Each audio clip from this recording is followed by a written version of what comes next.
Faleminderit nën kryetar. Me që ngrit çështja e bordit të paqes, më lejoni vetëm të sqaroj disa elemente që nuk po përmenden.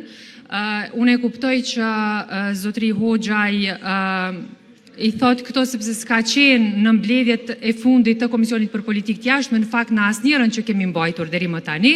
ku ne bashkarisht jemi dakorduar të krijojmë një grup punues jo për të ndryshuar përmbajtjen e marrëveshjes ndërkombëtare, sepse besoj jemi të vetëdijshëm që një gjë të tillë si deputet nuk mund ta bëjmë, për të përndryshuar një paragraf të një neni në projekt ligj, për cilin kemi konsideruar që ka nevojë të ketë ndërhyrje. Pra, në parim askush nuk është kundër marrëveshjes për bordin e paqes, dhe kur po them askush, e kam fjalën për gjitha subjektet politike që përfaqësohen në komision dhe këtu në kuvend, pra jemi për ratifikimin e kësaj marrëveshje ndërkombëtare, por dakordimi ka qenë i përbashkët, të krijojmë një grup punues në cilin ju zotri Hoxha jeni propozuar si përfaqësues i partive opozitare dhe mua më vjen mirë që do të jeni pjesë e këtij grupi punues sepse besoj që do të jepni kontributin tuaj profesional në hartimin e drejtë të këtij projekt ligji. Është e vërtetë që është përmbajtje shumë e mangët, janë vetëm 4 nena në këtë projekt ligj, edhe le të themi që në krejt këtë projekt ligj është vetëm një rresht i cili në fakt flet për qëllimin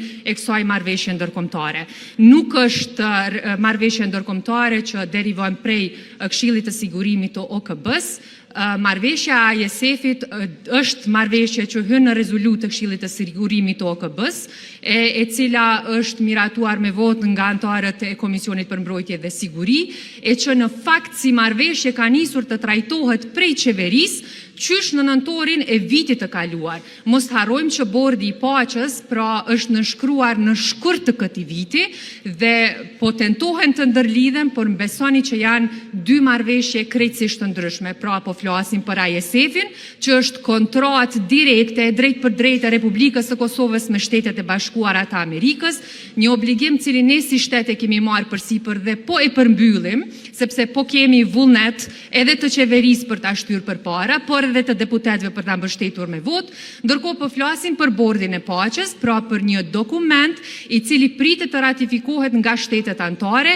e që me sa unë e di deri më tani vetëm Shqipëria e ka ratifikuar këtë marrëveshje dhe asnjë shtet tjetër, sepse ideja është që ligji të harmonizohet me jurisdiksionet brenda shteteve anëtare. Kështu që po besoj që këtu s'ka asgjë për t'u shqetësuar, e aq më pak për ta bërë të duket sikur ne po e kundërshtojmë, po e përsëris, nuk jemi kundër, por jemi të interesuar që një projekt ligj cilin do ta kalojmë me votë në kuvend të jetë i rregulluar dhe i harmonizuar mirë dhe jo më pastaj të na krijohen telazhe siç.